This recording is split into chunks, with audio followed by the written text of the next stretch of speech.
श्री स्वामी समर्थ, जय जय स्वामी समर्थ. स्वामींचं नाव घेऊन आजच्या ह्या नवीन व्हिडिओला सुरुवात करते. ज्योतिषशास्त्रानुसार सर्व 27 नक्षत्रांमध्ये पुष्य नक्षत्र श्रेष्ठ मानलं जातं. पुष्य हा सर्व दुष्टांचा नाशक आहे. लग्नाशिवाय इतर कोणतेही काम सुरू करायचे असेल तर पुष्य नक्षत्र हा सर्वोत्तम मुहूर्तापैकी एक आहे. अभिजित मुहूर्त हा नारायणाच्या चक्र सुदर्शना इतका शक्तिशाली असल्याचे म्हटले जाते. तरीही पुष्य नक्षत्राचा प्रभाव आणि या दिवशी तयार झालेला शुभ मुहूर्त इतर मुहूर्तांच्या तुलनेत सर्वोत्तम मानला जातो. पुष्य नक्षत्राला नक्षत्राचा राजा म्हटला जातो. जेव्हा पुष्य नक्षत्र गुरुवारच्या दिवशी जुळून येतं तेव्हा त्या स्थितीला गुरुपुष्यामृत संयोग म्हणतात. या संयोगात केलेली खरेदी खूप शुभ मानली जाते. यंदा अश्विन कृष्ण अष्टमी तिथीला म्हणजेच गुरुवारी 24 ऑक्टोबर रोजी गुरुपुष्यामृत योग जुळून येत आहे. हा अतिशय शुभ संयोग मानला जातो. दिवाळीपूर्वी हा संयोग जुळून येत असल्याने या संयोगाचे विशेष महत्त्व आहे. या दिवशी महालक्ष्मीला प्रसन्न करण्यासाठी लक्ष्मीनारायणाची पूजा करावी. पूजेमध्ये ओम श्री ह्रीम दारिद्र्य विनाशिद्य धनधान्य समृद्धी देही देही नाम या मंत्राचा 108 वेळा आपल्याला जप हा करायचा आहे. किंवा तुम्ही कनकधारा स्तोत्र किंवा लक्ष्मी स्तोत्राचं पठणसुद्धा करू शकतात. ह्या स्तोत्राचं पठण केल्यामुळे आपल्यावर फारच लवकर माता लक्ष्मी ही प्रसन्न होत असते. या दिवशी आपल्याला पूजा तर करायची, सेवा तर करायची, पण त्याचबरोबर काही विशेष उपायसुद्धा करायचे आहेत. म्हणूनच आपल्याला सोनं नाही तर फक्त 2 रुपयाची ही एक वस्तू घरी आणायची. ही वस्तू आपल्या घरी आणल्यामुळे साक्षात माता लक्ष्मीला आपल्या घरी आणल्या एवढं आपल्याला पुण्य हे प्राप्त होणार आहे. ज्या घरामध्ये ही एक वस्तू असते तिथे कायम माता लक्ष्मीची कृपाही होत असते. अतिशय प्रभावी हा उपाय ज्याबद्दल सविस्तर आणि महत्त्वाची अशी माहिती मी तुम्हाला या व्हिडिओमध्ये देणार आहे. तर व्हिडिओ पूर्ण पहा आणि जर तुम्ही माझ्या चॅनलवर नवीन असतील तर चॅनलला सबस्क्राईब करा आणि शेजारी बेल आयकॉनसुद्धा प्रेस करा.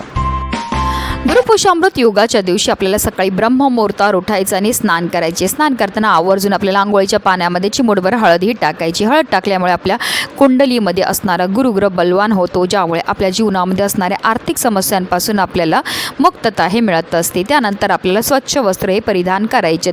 जर तुमच्याकडे पिवळ्या रंगाचे वस्त्र असतील तर आवर्जून ते परिधान करा. त्यानंतर आपल्याला विधिवत देवपूजाही करायची आहे. गुरुपुष्यामृत योगाच्या दिवशी श्रीहरी विष्णूंबरोबर माता लक्ष्मी तसेच कुबेर देवता, गणपती बाप्पा आणि महादेवांच्या पूजेला विशेष महत्त्व हे दिलं जातं.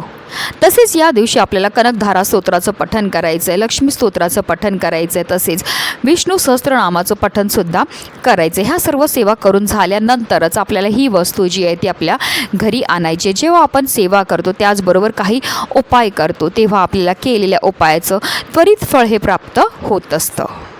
तर ह्या दिवशी अगदी तुम्ही 5 रुपयाची हळद का होईना आपल्या घरी आवर्जून घेऊन यायची आहे. गुरुपुष्यामृत योगाच्या दिवशी हळद खरेदी करण्याला अनन्यसाधारण असं महत्त्व आहे. तुम्ही सोनं नाही खरेदी केलं तरीही चालेल, पण तुम्हाला आवर्जून या दिवशी हळद ही विकत आपल्या घरी घेऊन यायची आहे. हळद ही श्रीहरी विष्णू आणि माता लक्ष्मींना अतिशय प्रिय आहे आणि जर ही हळद आपल्या घरी आणली म्हणजे आपण साक्षात माता लक्ष्मीला आपल्या घरी आणल्या एवढं आपल्याला पुण्य हे प्राप्त होत असतं. दुसरी महत्त्वाची वस्तू जी आवर्जून आपल्याला गुरुपुष्यामृत योगाच्या दिवशी घरी घेऊन यायची ती म्हणजे चणा डाळ. पिवळ्या रंगाची ही चणा डाळ घरी आणल्यामुळे आपल्या जीवनामध्ये सुख समृद्धी येते. पुढची वस्तू म्हणजे तुळशीचं रोप. जर तुमच्या घरामध्ये अजूनपर्यंत तुळशीचं रोप नसेल किंवा तुमच्या घरामध्ये तुळशी वाळून गेलेली असेल, नवी तुम्हाला तुळस घ्यायची असेल तर गुरुपुष्यामृत योगाच्या दिवशी आवर्जून तुम्हाला तुळशी ही आपल्या घरी आणायची. तुळशीला आपल्या घरी आणल्यामुळे साक्षात माता लक्ष्मीला आपल्या घरी घेऊन येण्या एवढं आपल्याला पुण्य हे प्राप्त होत असतं. कारण तुळस म्हणजे साक्षात माता लक्ष्मीचं रूप आहे आणि श्रीहरी विष्णूंना अतिशय प्रिय आहे ती म्हणजे तुळस. ज्या घरामध्ये तुळशीची दररोज पूजा केली जाते, सेवा केली जाते, त्या घरावर कधीही कोणत्याही प्रकारचं संकट तर येतच नाही, पण त्या घरामध्ये अखंड माता लक्ष्मीची कृपाही होत असते. त्या घरामध्ये कधीही कोणत्याही प्रकारचा वास्तुदोषसुद्धा निर्माण होत नाही. तर ह्या 3 वस्तू ज्या आहेत त्या आवर्जून आपल्याला गुरुपुषामृत योगाच्या दिवशी आपल्या घरी घेऊन यायच्या आहेत, किंवा ह्या 3पैकी तुम्ही कोणतीही एक वस्तू घेऊन आले तरीही चालणार आहे. आता आपल्याला जो उपाय करायचा तो आपल्याला संध्याकाळी करायचा आहे. 3 संध्येच्या वेळेस जेव्हा माता लक्ष्मीचं आगमन आपल्या घरामध्ये होत असतं, म्हणजे तुम्ही 6 वाजल्यापासून 7:30ची जी वेळ असते त्यावेळेस आपल्याला हा उपाय जो आहे तो करायचा. हा संपूर्ण उपाय आपल्याला देवघरामध्येच करायचा. आपल्याला देवघरामध्ये एक पाट ठेवायचं आहे, त्यावर आपल्याला पिवळ्या रंगाचं वस्त्र ठेवायचं आहे, त्यावर आपल्याला माता लक्ष्मीची तुमच्याकडे फोटो असेल किंवा मूर्ती असेल तिला ठेवायचं आहे. त्याचबरोबर गणपती बाप्पा, तसेच श्री हरिविष्णूंची किंवा तुमच्याकडे कुबेर यंत्र असेल, श्रीयंत्र असेल, तर ह्या सर्व यंत्रांना आपल्याला व्यवस्थित त्या पाटावर मांडणी करून घ्यायची आहे. दिवा प्रज्वलित करून घ्यायचा आहे. तसेच तुम्ही जी हळद घेऊन आलेली असेल तीसुद्धा काढून तुम्हाला एका वाटीमध्ये ठेवायची आहे. हरभऱ्याची डाळ घेऊन आली असेल तर तीसुद्धा काढून तुम्हाला एका वाटीमध्ये त्या पाटावर ठेवायची आहे. त्यानंतर सर्व देवी देवतांना हळद, कुंकू, अक्षदा, धूपदीप, अगरबत्ती दाखवून घ्यायची आणि तिथेच बसून तुम्हाला एक वेळा श्रीसूक्तमचं पठण करायचं आहे. श्रीसूक्त हे माता लक्ष्मीची अतिशय उच्च कोटीची सेवा. ही सेवा केल्यामुळे आपल्यावर फारच लवकर माता लक्ष्मी ही प्रसन्न होत असते.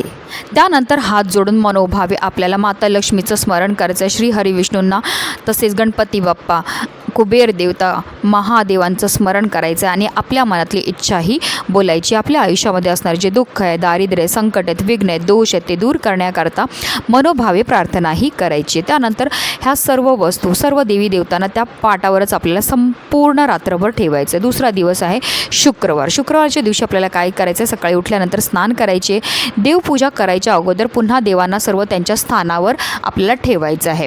आता जर तुम्ही हळद विकत घेऊन आले असतील तर आपल्याला काय करायचं आहे, एक तांब्याभर पाणी घ्यायचं आहे आणि त्यामध्ये ह्या हळदीमधली चिमूटभर हळद जी आहे ती आपल्याला त्या कलशामध्ये टाकायचं आणि हे जे जल आहे ते आपल्याला तुळशी मातेला अर्पण करायचं आहे. अर्पण करताना आपल्याला ओम नमो भगवते वासुदेवाय नमः या मंत्राचा जप करत करत अर्पण करायचे. तसेच हरभऱ्याची डाळ जर तुम्ही विकत घेऊन आले असतील तर थोडीशी हरभऱ्याची डाळ, त्यामध्ये आपल्याला थोडासा गुळाचा खडा टाकायचा आहे आणि अशी ही डाळ जी आहे ती आपल्याला गाईला खाऊ घालायची आहे. त्याचबरोबर जर तुम्ही तुळशीचं रोप घरी आणलं असेल तर त्याला एका कुंडीमध्ये लावायचं आणि दररोज आपल्याला तुळशी मातेची पूजा आणि सेवाही करायची आहे. तर अशा रीतीने आपल्याला हा उपाय आणि ह्या सेवा ज्या आहेत त्या करायच्या आहेत. जर तुम्ही हा उपाय आणि ह्या सेवा गुरुपुषामृत योगाच्या दिवशी केल्या, तसेच ह्या वस्तू आपल्या घरी घेऊन आले तर तुमच्यावर माता लक्ष्मी ही प्रसन्न होईल, ज्यामुळे तुमच्या आयुष्यामध्ये असणारे सर्व दुःख, सर्व विघ्न, सर्व दारिद्र्य नष्ट होऊन तुमच्या संपूर्ण कुटुंबाची भरभरून अशी प्रगती होणार आहे. म्हणूनच व्हिडिओ जास्तीत जास्त लोकांपर्यंत शेअर करा, जेणेकरून प्रत्येकाच्या आयुष्याचं कल्याण हो, हीच मनामध्ये इच्छा. श्री स्वामी समर्थ. जय जय स्वामी समर्थ.